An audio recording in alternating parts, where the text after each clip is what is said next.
তোমরা কি জানো প্রথম প্রপার ইংলিশ ট্র্যাজেডি কোনটা? তোমরা কি জানো প্রথম ইংলিশ রিভেঞ্জ প্লে কোনটা? তোমরা কি জানো প্রথম প্লে কোনটা যেখানে প্লে উইদিন এ প্লে এই ট্রিকটা প্রথম ইউজ হয়েছিল? যদি না জানো তো বলছি, এই সব প্রশ্নের উত্তর হচ্ছে একটাই, দ্য স্প্যানিশ ট্র্যাজেডি।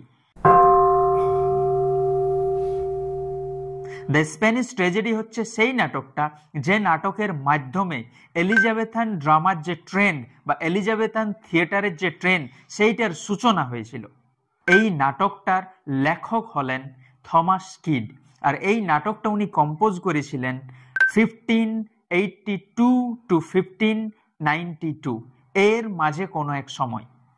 এই নাটকটার যেটা সাবটাইটেল বা অন্য একটা টাইটেল সেইটা হচ্ছে হিয়েরোনিমো ইজ ম্যাড এগেন।